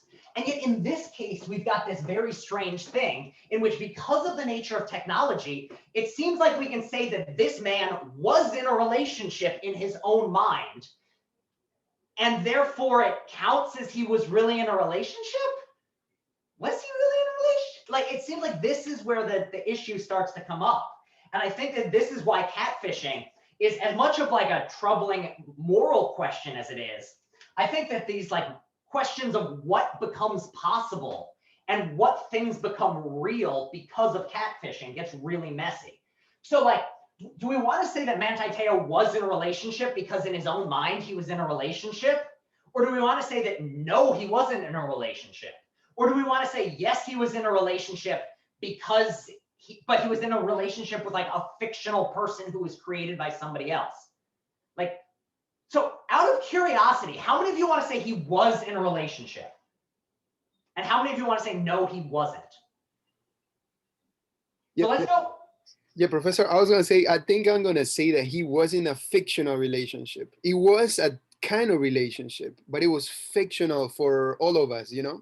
Yeah. So let's say yes, real relationship. No, not a relationship at all. And then yes, but a fictional relationship. So how many people, I see we had one here of the yes but fictional, one is the no relationship at all. Where do people fall? So out of, like, if you're going with your gut, was Manti Teo in a relationship? Yes, but we got another yes but fictional.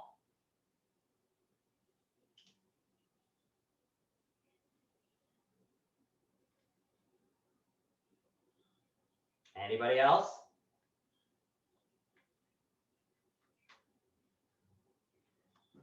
Okay, so it looks like people are going towards fictional relationship. And here's the weird thing about fictional relationship is because of the nature of technology, you couldn't have a fictional relationship before catfishing and the internet. And so now we have this new type of thing, fictional relationships. And the issue is, like, to what degree can you even know whether or not you're in a fictional relationship? Until you meet a person face to face, does that mean that you're not in a fictional relationship? But what if you're face to face and the person is lying to you about who they are or what their story is? Is that a fictional relationship? So there's this weird thing, I think, where, Professor, yeah, you could also be in like a personal relationship where you see them, but they pretend to be someone they're not. We see that too, you know?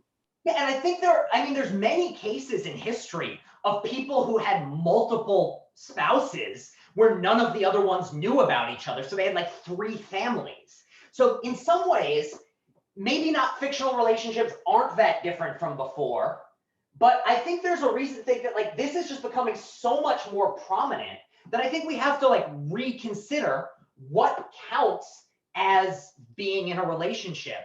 Because there is really this question, like, another question is, if Manti Teo had, say, slept with somebody else while he was in this fictional relationship, did he cheat on somebody?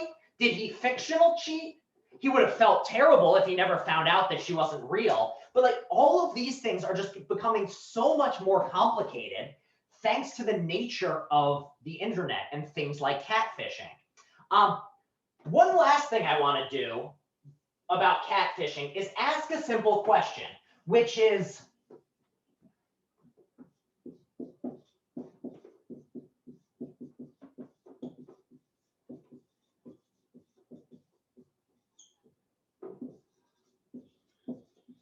is catfishing immoral and why?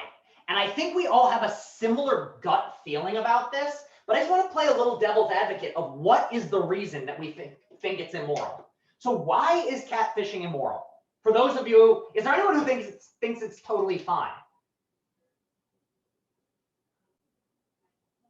All right, so most of us are, yeah, a lot of people are on the it's deceitful sort of bandwagon. It's deceitful, tricking, etc. So it's this lying element.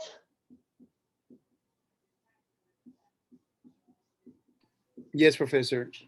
So yeah, so the lying element. All right, playing devil's advocate here. How many of you are 100% honest with yourself when you meet someone for the first time? Where you tell them, like, usually, Professor, you want to I have presented myself like with like the best, like my best face, not necessarily lying, but you know. So here is the thing. So catfishing, we say, is lying or tricking. But where do we draw the line between lying and tricking and the usual sorts of things we do in normal interactions, but don't think are that bad? When you present you're on a first date, when you present yourself as the coolest person in the world, in some sense, you're being deceitful. You're not that cool. But in those cases, we kind of feel like, oh, that's okay. Or, you know, you wear a shirt that makes you look better, or you pretend to like a band that you don't actually like. Why do we say that? What's worse about catfishing? Because I think our gut feeling is that it is worse, but where do we draw the line? Yeah, Professor, like there are levels. We lie. Like I think I lied a lot, but there are levels of lying. You know, So, Professor? yeah, so there's a level of lying here. All right, so when they're a completely different person. So here's a question though, and I think this is another issue is where do we say you're being a completely different person and where do you not? Because I think again, it's a case in which if you identify as a white man and you in your own mind are going, I'm gonna pretend to be somebody else to trick someone, that's one case. But again, where do you draw the line between like, is it a matter of what your intention is, where when you're catfishing, you're trying? Because take somebody who's, born as a born male, is told that they're a man for childhood, but then as they get older, starts feeling like they are more of a woman and decides to figure out what they really are. They go online and at first they start off just in their mind behaving as a woman, and then over time begin to discover this is the true self. Is that case different because the intention is one of exploration, or is it a case of trying to trick? Like, where do you draw the line between deceitful catfishing and just like self-exploration? Because I agree that like in a classic catfishing case, you're just trying to trick somebody. But well, then the person who's exploring should make it known. But is that fair to the person if they're really trying to engage with somebody else as a gender different from the one they used to identify with? Shouldn't this person like be able to get the authentic experience of what it's like? Like if you are trying to become Yeah, Professor, I'm sorry to cut you off. oh yeah, no, Like, no, no. I'm thinking that person that is exploring, he or she doesn't even know what they are exploring for. So it's hard, you know, it's complicated. And I think this is another case. So yeah, I agree, Cynthia, that if you're in a like romantic close partnership with someone, you should tell them your life story. But if you're just interacting, like you just go online and you start interacting, if you go online and start interacting with someone, then I think there's a question of whether, I think that the feeling that you should tell people if you're just interacting for the first time is much lower. And maybe there is an obligation to tell a loved one that you have gender swapped. I don't know. Maybe there should be no obligation. I don't think there's necessarily, I don't think most people would say there's an obligation the first time you're interacting with someone. I think it's more that like if you're exploring and you, as Jorge said, it might not even be clear whether you know what you're doing, because all of us have tried online to behave a little bit differently than we are in person. Like I've gone on to certain things to like buy sporting tickets and in the topic pretend to be a bigger fan of the team than I actually am or something like that. I think another question along these lines is, no, I just lost my train of thought. Does anyone have any thoughts on this? Because I think the line between like catfishing and trying to discover who you are is not always as clear as the clear catfishing cases would suggest. And I think like things like deceit, what counts as deceit and what doesn't is another thing that is being changed by the internet, because the ways in which you can be deceitful are very different. And I then think that like whether something is deceitful and whether you have like, what obligation do you have online to say who you are?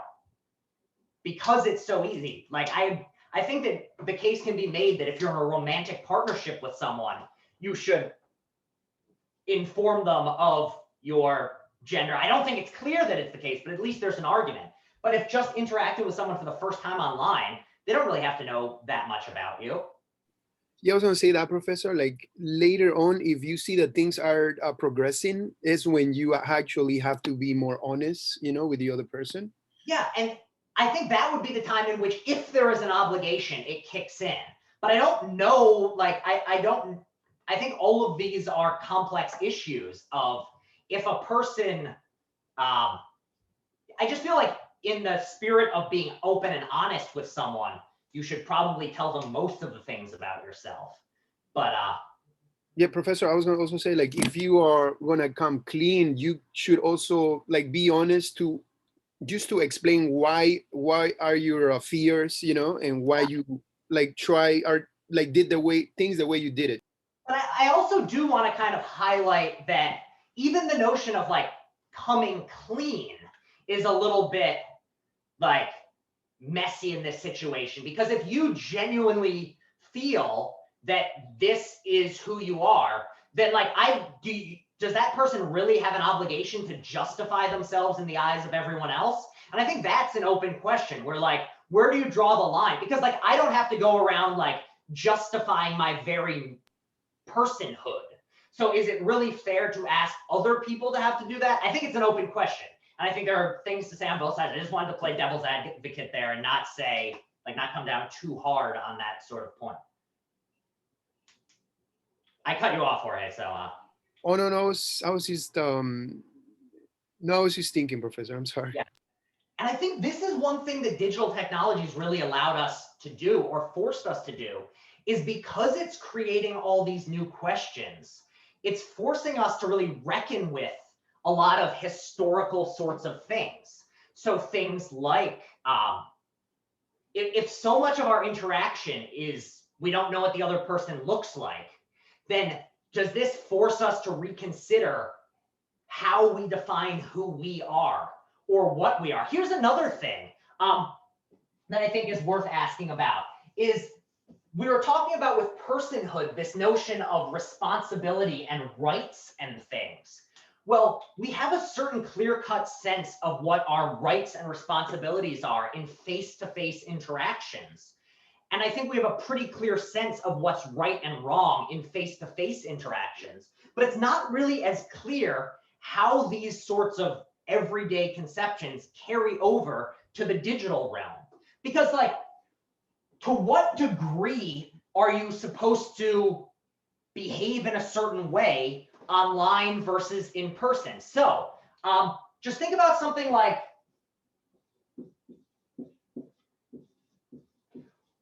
what is the relationship between yourself and your character in a video game?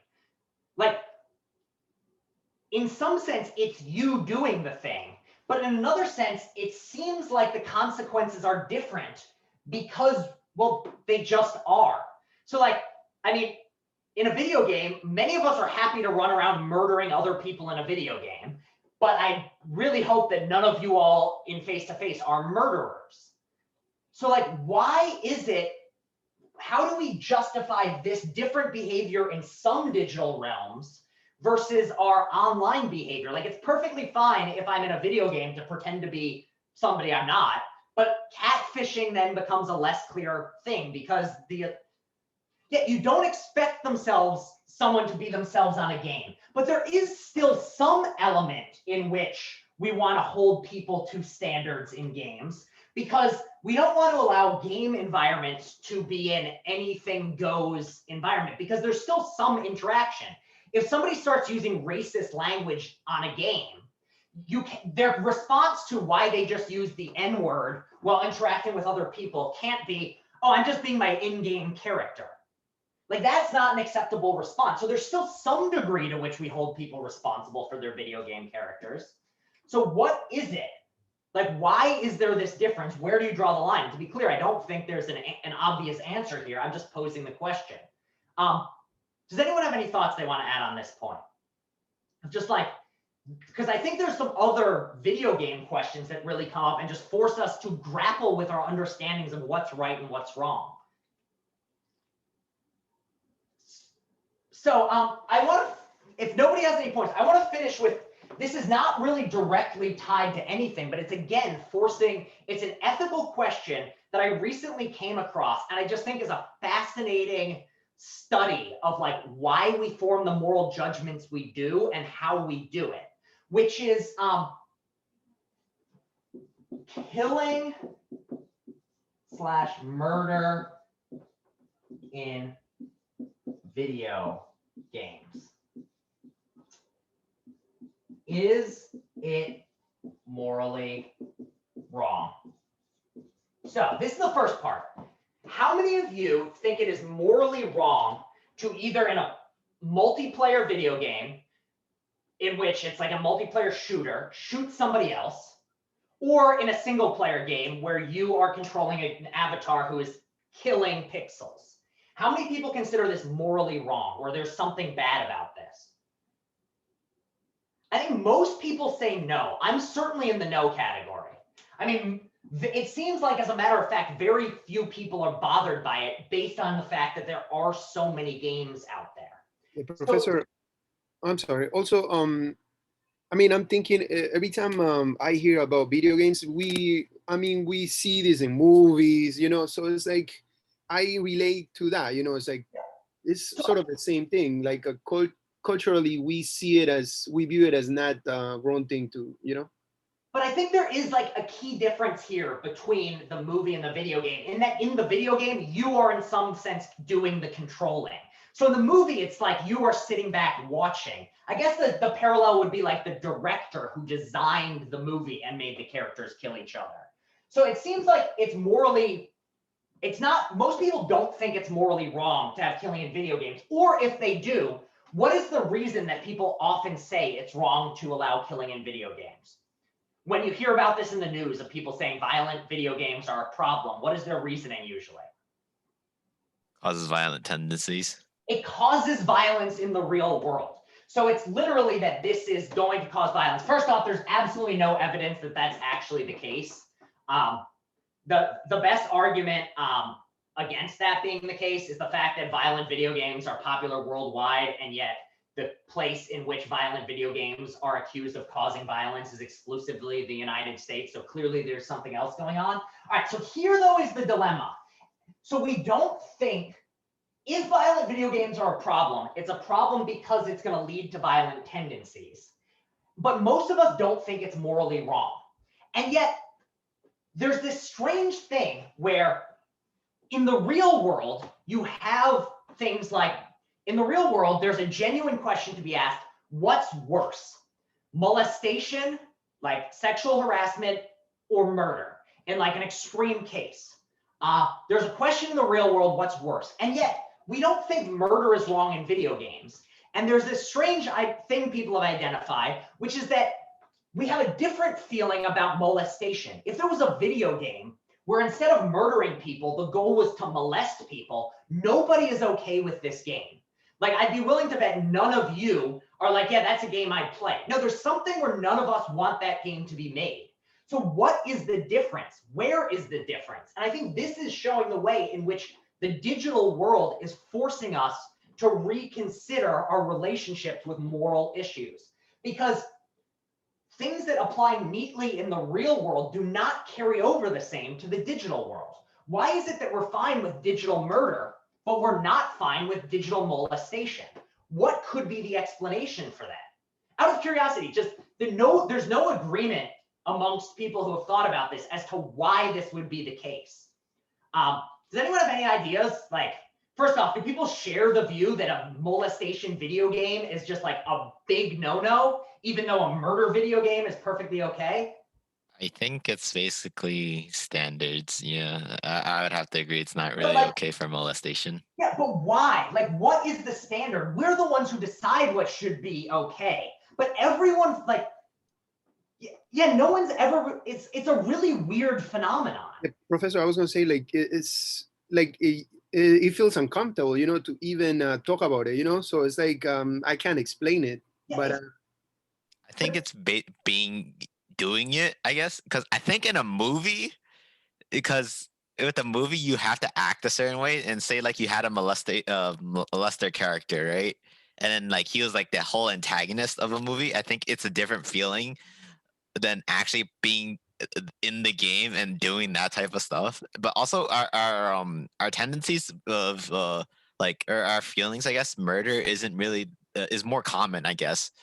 Like it's just like, or not more common, but like it's just like we gotten so like used to it, I guess. And it's where it's like normalcy to us now, where like we lost like the feeling of how impactful murder can be, I guess.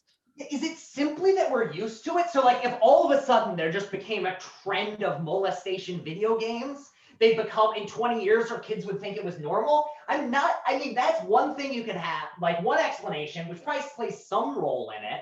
Like the first time you play a shooter video game, if you've never done it before, maybe it's gonna bother you. But I feel like there's something more to it. Like there's something about that. I know some people have the theory that like shooting someone in a video game, you can think of any goal that it's working towards, like you have to kill someone to accomplish something. But it would rarely be the case that you have to molest someone to accomplish some other goal. So maybe it's that in our own minds, we come up with this idea of like, oh, you know, well, yeah. And so one thing would be, so one thing is maybe that you just can come up with other explanations for the killing, but you can't for molestation. Another one that people have had, which is the point Matthew just brought up, which is this idea of you can find joy in killing people in a game, but without questioning the person's well-being as a person. But who would find joy in a molestation game if they weren't somehow depraved? So I think that's another intuition. But I think you can pull the question back and ask, like, why do we find it pleasurable to kill in games? Is that a problem? There's just, so the main point I had, Jorge, did you want to say something before I cut you off? I was thinking about something else, Professor. You know how we disassociate ourselves with the killing, you know, like when there is war, we don't really think about the innocent people that are being murdered. You know, I don't know, this like a disconnection, I feel, Professor. Yeah, I think that's right. But so in the same way, I think what you can say is like and in video games, it feels even more of a disconnect. But on the flip side, I'm not sure whether that disconnect would account for the molestation differences, because if it was a molestation video game, there again, we wouldn't be causing any actual harm if it's just a pixel game. Like if it's a single player game, it wouldn't actually cause harm. Maybe you'd have the same worry of maybe this would make someone more prone to molestation or something like that. But it's unclear why. Like I think the main point to take away from this is that there's many hypotheses as to why we have these different feelings. And I think all of them are probably somewhat Professor, could it be also that we view killing as like, if you see that something is moral, is because you are maybe trying to avoid that other person killing you? So that's like you know, that action that you take to avoid being killed yourself. I think that's another good one, is like tied in with the, you can imagine a situation in which killing somebody else is like necessary to save yourself, but there's never a situation you can think of in which molestation would play the same role. But I think one thing to bring up here is just the more general point that what we would consider as moral, equally moral or equally immoral in the physical realm has a very different flavor in the digital realm. So in the same way, I think it casts light on, like, if you're lying to someone face to face, if I walk up to you and I give you a fake name and tell you a fake life story, in some ways that is similar to catfishing or is catfishing, but in another sense, it's somehow, I don't quite know how it lines up, which kind of just casts doubt on this idea that we can apply the same standards we use in our physical interactions in the digital ones. And I don't know what the consequence is. It's just more of a, here's another thing to puzzle over as you think about how the internet is changing our lives. Jorge, I think I cut you off again. Yeah, no, Professor, I was gonna say it's also easier to lie online. You know, like face to face is hard. Like it's you, because you could read people's like you know, like expressions, and you might get a little red, you know, when you lie. So it's like it's harder to lie to someone face to face. Yeah, and I think this is just showing a fundamental change in which, like, the way we communicate is, like, in some ways just a fundamentally different thing that has downstream effects. And we've talked all semester about how communication has grown easier over the course of the digital age. But it's not just that it's become easier, it's that the nature of our communication has fundamentally shifted. We are now far more dependent on words and far less dependent on facial expressions. I mean, yes, you can include an emoji, but an emoji can't express quite as much as like something as simple as eye contact, as voice tone. And there's just a way in which, while on the one hand, our communication can go much faster and farther, the amount of information that gets exchanged in a communication is much less, because just the bandwidth of what we say is smaller because we don't see faces. Even if we're on Zoom together, there's certain things you're not able to pick up on. There's certain things that I am not, like, I can't see your faces. And so therefore I'm not, like, we're engaging in a different way. Also, things like eye contact, even things like physical touch, of just like, there is something different about the way that we evolved, with the assumption being there would be physical touch, there would be eye contact. So not just amount, but way we communicate is changing and forcing us to reconsider how we go about these things.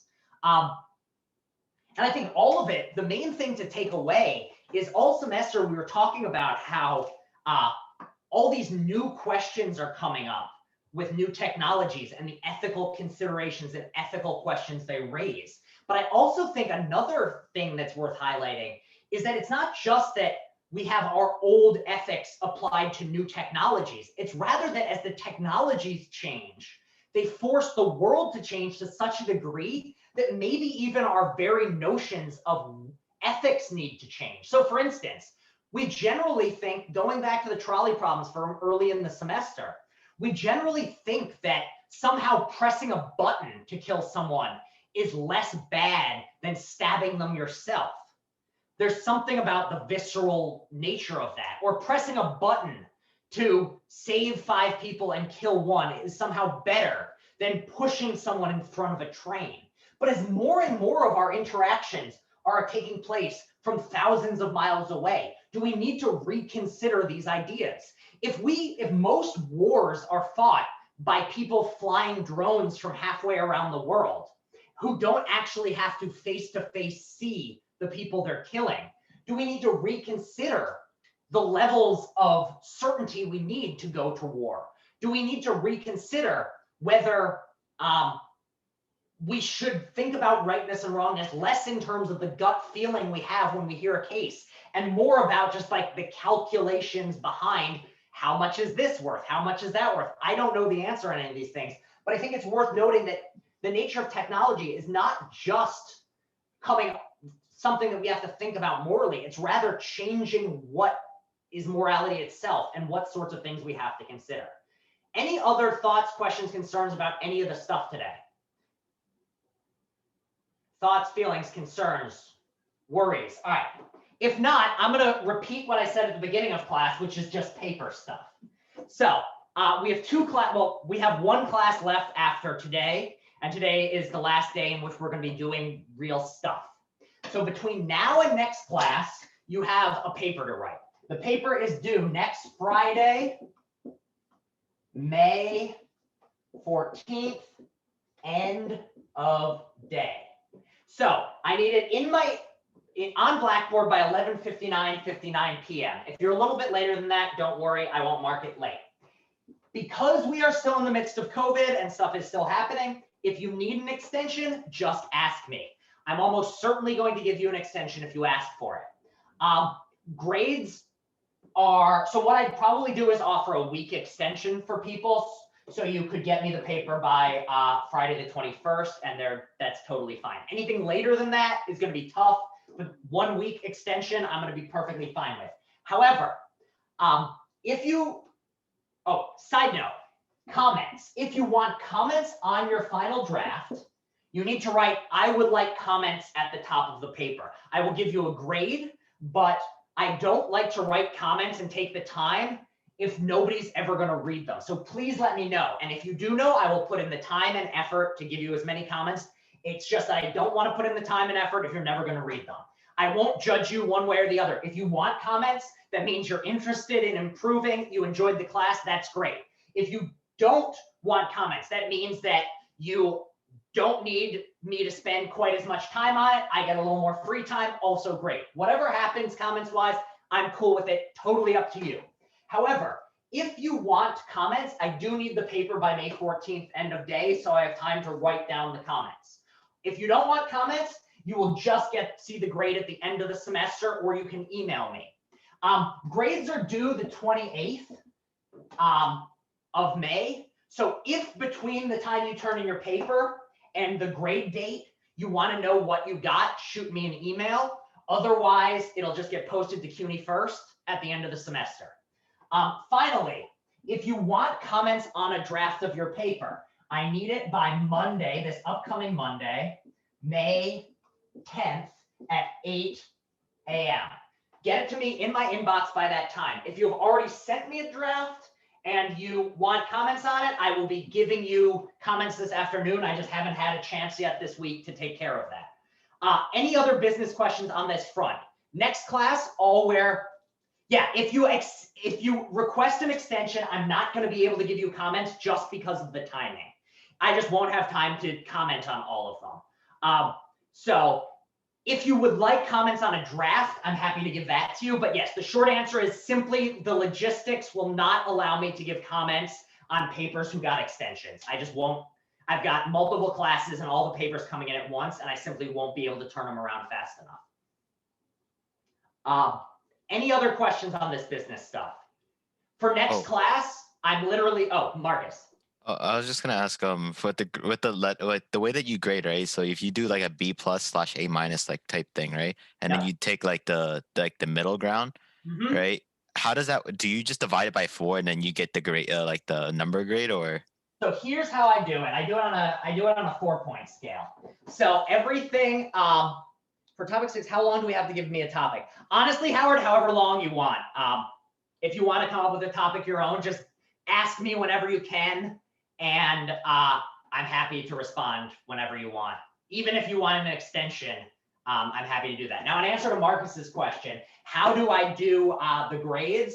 I do everything on a 4-point GPA scale. So the way it gets calculated, if you don't care about like how the sausage gets made and don't care about the mathematics, you are free to go right now. Have a great weekend, and I will see you for our last class next week, during which time I'm just going to say goodbye to you all and ask if anyone has any logistics questions for the paper, and then probably send you all on your way. But so basically, I can't remember what the exact amounts are, but let's say that it's, where's the red? So 0.25 times 0.5, 0.25 times blank plus 0.5 times blank plus 0.25 times blank. I can't remember what the actual percentages are, but basically how it works is the grade is judged on a 4-point scale, and each thing you have, I will convert that into the 4-point GPA scale, multiply it by percentage of the overall grade, and then add them all together. So let's imagine you got a C on the first paper, and the first paper was worth 25%. So that would be 0.25 times 2. Then imagine the second paper was half of the grade, and you got a B on that. So a B equals 3.0. Or I guess more accurately, let's do one of the ones Marcus asked about, B/B plus. That would be equals 3.15. So that would be 0.5 times 3.15 plus, say, participation, you got an A, that's a 4 times 0.25 times 4. So that would be your grade. You just crank that out. And then the way the numbers work are 4 equals A, 3.7 equals A minus, 3.3 equals B plus. And whatever that number is, I will round to the closest one. So if you got a 3.73, that would round down to an A minus. If you got a 3.87, that would round up to a 4, which is an A. That's how your final grade on the semester will be calculated. If you have any questions at any point about grades, about how you're doing with participation, how you're doing with any of that stuff, feel free to reach out. I'm happy to talk to you about it. Any last questions before I say have a great weekend? All right. Well, in that case, have a great weekend. All right. Thank you. Have a great Good weekend. one.